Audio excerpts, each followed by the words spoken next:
Bom dia, telespectador do Opção para a Vida. Estamos juntos nesta manhã de terça-feira, hoje 8 de maio. O programa Opção para a Vida nesta manhã vai estar trazendo o representante Genarinho do Global Mission Commission. Ele esteve em nossa igreja dando um depoimento e um relatório amplo, vastíssimo, sobre o ministério da igreja cristã na igreja perseguida lá na janela 1040. Nós pedimos a compreensão dos nossos telespectadores, nós vamos omitir alguns nomes de obreiros, missionários que estão trabalhando naquela região para não trazer dificuldades ao seu ministério ou à igreja perseguida. Porquanto, nós vamos omitir alguns nomes de cidades e também alguns países para que não seja identificado o trabalho que a igreja perseguida está recebendo através da Global Commission. Portanto, esperamos a compreensão dos nossos telespectadores. Sem perda de tempo, fiquemos com Genarinho, filho do Dr. Genário, que esteve também pregando em nossa igreja pela ocasião do aniversário, do 27º aniversário do programa Opção para a Vida.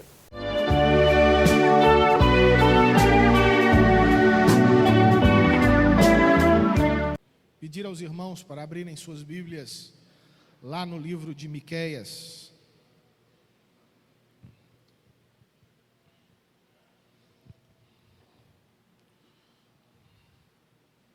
Capítulo 5.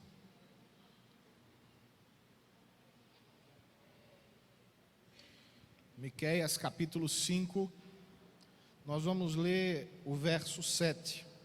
O restante de Jacó estará no meio de muitos povos, como orvalho do Senhor, como chuvisco sobre a erva, que não espera pelo homem, nem depende dos filhos do homem. Queridos, não fecha esse texto não, que nós vamos, mais à frente nós vamos voltar a ele. Eu vou já adiantar alguma coisa. Eu não sei se aqui tem crianças, eu não estou identificando, já saíram, né? Porque o que nós vamos passar hoje aqui, se tiver alguma criança aqui, eu estou vendo uma criança ali, aos pais eu peço só cuidado. Nós vamos ter algumas imagens fortes, e eu não recomendo nem a crianças, nem a alguns idosos, algumas pessoas que se abalam com algumas imagens. Então, se você se abala com alguma coisa, ou fecha os olhos, ou se quiser dar uma saidinha, depois volta. Mas o que nós temos para compartilhar aqui com os irmãos são fortes as imagens. Global Commissions Partners, estrategicamente terminando a tarefa. Brasil, a missão ela nasceu nos Estados Unidos, mas nós temos um escritório aqui no Brasil, que fica no Rio de Janeiro. Nós temos um outro escritório em Porto Rico, e um escritório em Orlando, e um outro escritório em Londres. O que é a Global Commissions Partner? Ela é uma missão que ela foca ali. O foco da Global não é de enviar missionários. Ela não envia ninguém. Ela sustenta missionários ali na janela 1040. Quantos já ouviram falar da janela 1040? Sabem o que significa? Veja bem, um pouco mais abaixo ali daquela primeira linha, é a linha do Equador. Aí você conta 10 graus, tem a primeira. 10, 20, 30, 40 graus. Entre essa janela aí, há mais ou menos 50 países. Por que eu digo mais ou menos? Porque alguns países estão para serem divididos. Então você tem aí 2 países que estão para sofrer uma divisão. Então pode ser que venha mais à frente 50, 52 países, alguns já consideram isso. Então você tem ali dentro dessa janela 50 países dentro dessa janela. Sendo que a Global ela não só trabalha com esses países, são esses países dentro dessa janelinha e alguns outros países que estão fora da janela, mas que o perfil é da janela 1040, ou seja, a perseguição dentro dessa janela aos cristãos é muito forte.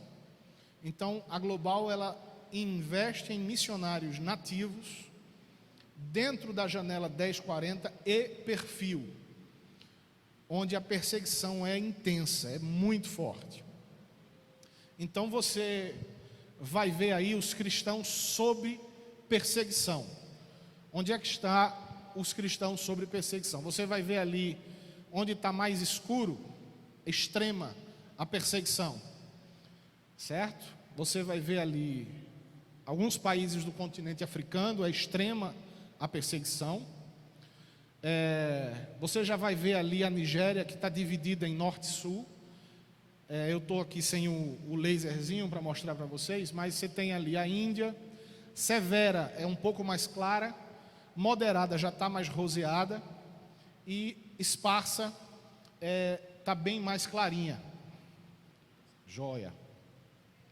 Aqui, ó, a Nigéria está para ser dividida, né? Alguns já consideram a divisão, mas isso aqui é um país só, que é a Nigéria. Então já tem norte e sul da Nigéria. Então, onde a perseguição aqui é intensa. Aqui você tem o resto do continente africano, Egito, por aqui. Aqui Irã. E aqui você vai ver vários países onde é extrema a perseguição. Nessa partezinha aqui mais clara, ela é severa. Aqui, Colômbia, nós não trabalhamos na Colômbia, porque ela está aqui numa moderada e não está dentro da janela 1040. Então, a Colômbia, nós não temos trabalho na Colômbia. Nós colocamos aí, mas para vocês terem uma ideia. Aqui você tem alguns outros países, como Indonésia, Tailândia, e aí nós temos trabalho nessa região, embora alguns desses países aqui não estejam na janela 1040. Moçambique, nós temos trabalho também em Moçambique, embora não esteja dentro da janela 1040, porque há um certo tipo de perseguição também em Moçambique. Onde estão os cristãos não alcançados? Você vê aqui no Brasil, no continente americano, você vê alguns pontinhos, não sei se vocês conseguem enxergar daí. São algumas tribos indígenas, alguns povos que nunca ouviram falar de Jesus Cristo, nunca ouviram falar de Deus, do Evangelho. A Bíblia nunca chegou a eles. Mas é muito pouco. Você vê no continente, você vê aqui no norte da América, do continente americano, você quase não vê, não enxerga isso. Ou seja, é um continente onde o Evangelho tem sido pregado e há muitas missões focadas aqui. Onde é que não há foco? Onde é que precisa mais? Onde é que é urgente esse trabalho? Veja como é urgente na janela 1040. Aqui é a Índia. A gente vai falar sobre a Índia. Vejam aqui na Indonésia, como no continente asiático, veja como é gritante a ausência de igrejas do Evangelho, onde não há povos não alcançados aqui, onde nunca se ouviu falar do Evangelho. Então a Global, ela foca nesse povo aqui, tá certo? O foco da Global está aqui. Estatísticas globais, nações no mundo, 9.832 nações. E você diz assim, mas 9.000 países? E tem 9.000 países? Não. Geopoliticamente, nós não temos 9.000 países, mas nós consideramos aqui não o conceito de nação geopolítica. Nós consideramos aqui o conceito bíblico. São nações, povos com sua própria cultura, com sua própria identidade e com sua língua, com seu dialeto próprio. estas são consideradas nações. E aí são povos com sua cultura, suas características próprias. E aí nós temos nações no mundo, 9.832 nações, povos com cultura própria, com língua própria, com seu próprio dialeto. Quantos não foram alcançados? Em torno de 4.000 povos ainda não foram alcançados por Cristo. É pouco ou é muito? É muito. Muitas nações ainda nunca ouviram falar acerca do Evangelho de Cristo. Vocês já estão esperando a segunda vinda de Cristo. Amém, igreja? Há irmãos que nunca ouviram falar da primeira. Se nós pararmos para pensar nisso, nós já estamos esperando o nosso Salvador, a segunda vinda do nosso Jesus Cristo. E muitos nunca ouviram falar da primeira vinda. E 4.000 povos espalhados por este mundo nunca ouviram falar de Jesus. Eu não sei você, mas toda vez que eu vejo isso parte o meu coração.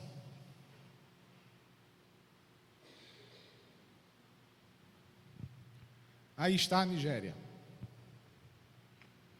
onde muitos cristãos estão morrendo por amor a Cristo. Um muçulmano decide ser cristão, a família considera como morto. E o mar que, na caminhada dele, alguns desses, ele pegou criança, ele acolheu e hoje tem como filho. Aqui é a Nigéria. Essa faixa preta aqui é o crescimento dos muçulmanos. Os muçulmanos estão tomando a Nigéria pela parte sul do país. Essa parte norte, a parte sul do país é quase majoritariamente cristãos.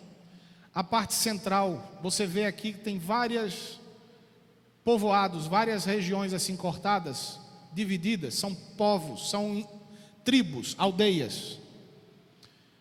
E só aqui na Nigéria, para você ter uma ideia, se fala mais ou menos são 800 dialetos.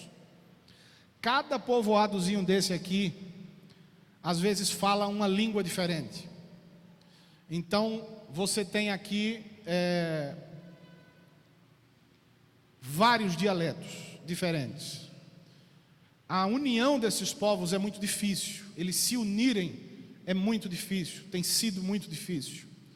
E o islamismo tem crescido e a ideia é tirar todos os cristãos da Nigéria e ser um país totalmente muçulmano, islâmico. E aqui o grupo terrorista que mais é evidente, vocês já devem ter ouvido falar, o Boko Haram. Se tem na Nigéria 3 grupos terroristas diferentes: o Boko Haram, o ISIS, que é o Estado Islâmico, e os Fanini. Eles são um outro grupo terrorista violentíssimo.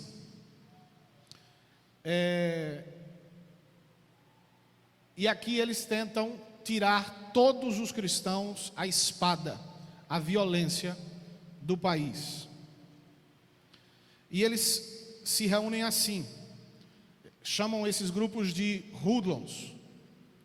Eles se aglomeram com paus, pedras, cacetetes com pontas de prego nas pontas, e eles estão andando na rua e de repente identifica algum que se pareça com um cristão, e lá eles chamam todos, e você não tem condições de se defender, e ali você é massacrado.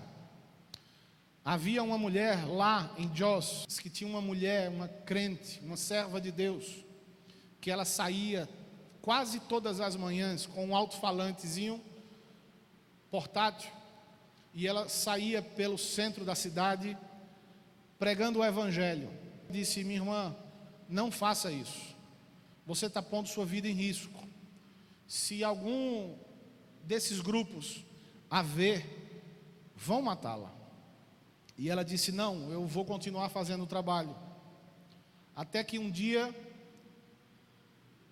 o corpo dela, todo esquartejado, braços, pernas, cabeça, tronco, todo esquartejado, foi colocado na frente da igreja dela.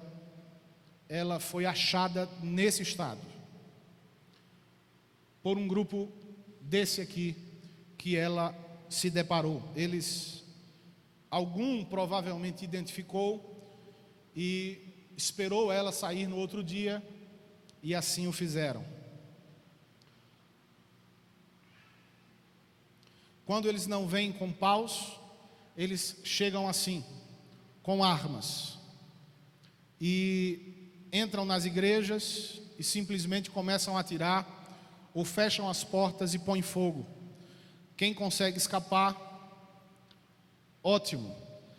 Às vezes, quando eles põem fogo, alguns ficam na porta da igreja, esperando que os irmãos saiam. Quando os irmãos saem, se deparam na porta com eles com facões, e lá eles começam um massacre. E alguns conseguem pelas janelas escapar. Eles ou acham ou realmente escapam feridos.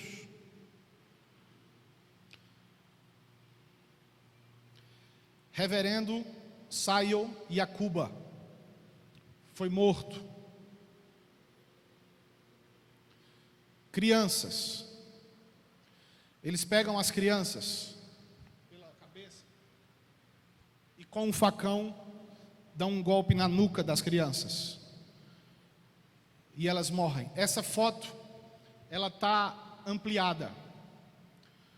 Você tem, é uma fila imensa de crianças, filhos dos crentes na igreja. Isso foi um povoado, foram mortos mais de 500 crentes nesse povoado. Uma aldeia praticamente de crentes. E num dia de culto, de festa, o Boko Haram entrou, matou mais de 500, e quase todas as crianças foram mortas desse jeito. Essa fila é imensa.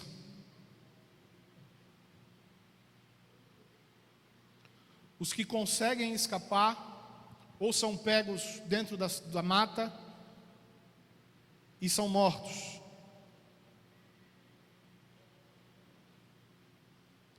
Aqui é a igreja, onde muitos congregavam, e muitos crentes morreram aí dentro, queimados, vivos. Muitos sabem que se sair vão morrer pelo facão, e aí se abraçam, ficam juntos como família e morrem. Aqui é uma cova onde eles estão. Essa área aqui todinha, ó, demarcada, é uma área só para isso. São covas coletivas, não dá para você enterrar de um por um. São muitos crentes morrendo diariamente. Domingo passado fui pregar na igreja episcopal em Recife, e quando eu fui pegá-lo no hotel, ele recebeu uma mensagem dentro do carro de um irmão lá da Nigéria. Mandou pelo celular dele dizendo que naquele exato momento mais 6 homens morreram assassinados, 6 crentes da igreja dele. Romanos 8, 13, 23. Eu quero que você leia comigo esse texto. Vamos ler juntos. Prestem bastante atenção nesse texto. Considero que os nossos sofrimentos atuais não podem ser comparados com a glória que em nós será revelada. A natureza criada aguarda com grande expectativa que os filhos de Deus sejam revelados, pois ela foi submetida à futilidade não pela sua própria escolha, mas por causa da vontade daquele que a sujeitou, na esperança de que a própria natureza criada será libertada da escravidão, da decadência em que se encontra, para a gloriosa liberdade dos filhos de Deus. Sabemos que toda a natureza criada geme até agora, como em dores de parto. E não só isso, mas nós mesmos que temos os privilégios, os primeiros frutos do Espírito, gememos interiormente, esperando ansiosamente nossa adoção como filhos, a redenção do nosso corpo. Essa mensagem, irmãos, estava sendo pregada aqui por esse pastor nesse dia, depois de tantas mortes, de mais de 500 homens, mulheres e crianças mortos.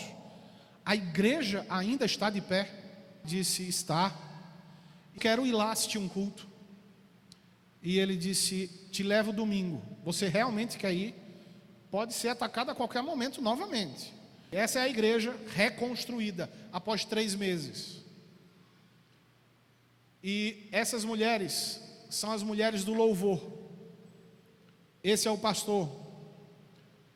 Você não vai ver a esposa dele, nem os maridos dessas mulheres. Morreram neste dia. E 3 meses depois, eles reconstruíram a igreja e eles estavam aqui cultuando ao Senhor. E neste dia, isso foi após o culto, esse pastor aqui estava pregando essa mensagem. Foi esse texto: considero que os nossos sofrimentos atuais não podem ser comparados com a glória que em nós será revelada. E ele pregava isso com uma alegria tremenda em seu coração. Disse: eu nunca tinha ido para um culto como este, onde todos dentro desse culto, dentro dessa igreja, são viúvos, viúvas, órfãos, sem esposas, sem filhos, sem netos, onde todos que estavam nesse culto tinham perdido alguém há poucos dias. E naquele dia, esse homem que está aí ao seu lado, hoje, perdeu mulher, filhos, filhas e netos. Ele está sozinho hoje, mas ele está aqui na igreja. Isso me dói a alma, queridos, porque hoje você está aqui nessa manhã e nós vemos alguns bancos vazios e às vezes nos colocamos desculpas para a nossa adoração ao nosso Deus. Ah, hoje está chovendo, o dia não está bonito, não vou para a igreja não.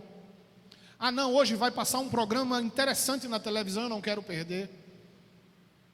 Ah, hoje eu estou cansado porque tive um dia cheio, eu vou ficar em casa, hoje eu não vou cultuar o Senhor. E homens e mulheres de Deus que arriscam pondo a vida em risco, mas não deixam de adorar e louvar ao Senhor. Estão como comunidade, como igreja, juntos, prestando culto e louvando ao Deus. E nós, na nossa mediocridade, nossa liberdade, nos pomos numa situação de conforto dentro de nossas casas e pondo sempre dificuldade, sempre colocando desculpas para pregar e anunciar o Evangelho do nosso Senhor Jesus Cristo. Que tipo de evangelho você e eu temos vivido? Que tipo de crente nos tornamos? Com toda a nossa liberdade de culto que temos. Que tipo de cristão é você? Como você tem agradado ao Pai?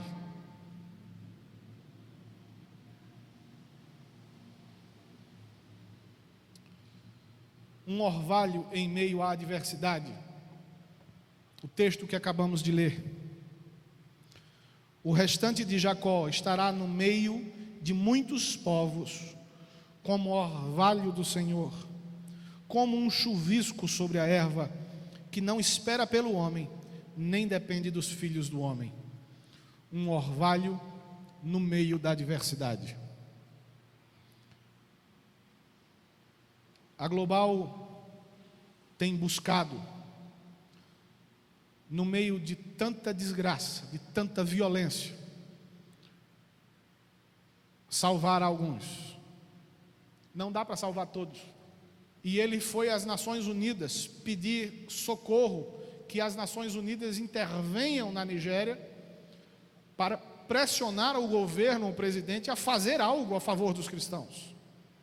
Se o presidente não faz, dá as costas, foi às Nações Unidas, já discursou no parlamento inglês, pedindo clamor, socorro, para que alguém, os países se envolvam para que os cristãos sejam, de alguma forma, protegidos.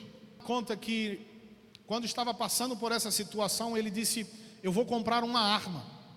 Eu não posso expor minha família a este perigo. Eu vou comprar uma arma.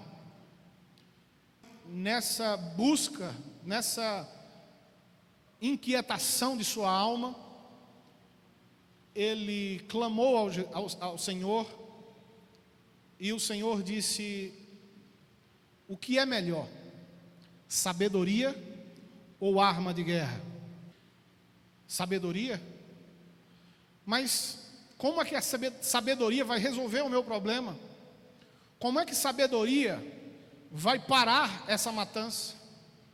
Como é que sabedoria resolveria esse grande massacre aos cristãos? Conta que Deus falou a ele e disse assim: peça, que de graça eu dou. Começou numa busca constante de oração, pedindo a Deus o que fazer, que solução daria a esse conflito. E ele, nessa angústia, ele decidiu comprar a arma, mas uma serva de Deus chegou para ele e disse o seguinte: pensa comigo, se você comprar uma arma, e você tiver uma arma apontada para um muçulmano, e você sabe que pode matar ele, e o muçulmano tiver com a arma, e puder matar você, um de frente para o outro, com qual morte agradará a Deus? Parou para pensar. Com qual das mortes agradará mais ao Senhor? A minha ou a daquele muçulmano? E ele foi para a Bíblia, e a Bíblia diz que a morte de um justo é agradável ao Senhor, porque volta para a casa do Pai. E ele disse: eu não vou fazer o trabalho do inimigo, eu não vou cooperar com o Satanás. Se a minha morte agradar a Deus, assim será. O meu trabalho aqui não é povoar o inferno. O meu trabalho é levar a palavra de Deus. Em virtude de nós termos que fazer uma edição com vários cortes, esperamos a compreensão dos nossos telespectadores, que algumas vezes você parece que ficou sem sentido, mas é porque nós não podíamos resguardar o nome de alguns obreiros e em determinadas cidades naqueles países na região Janela 1040. Amanhã vamos ouvir a conclusão de toda esta mensagem, que foi mais uma informação da igreja perseguida na Janela 1040. Tenham todos um bom dia e até o nosso próximo programa, se Deus quiser. Sempre que eu leio a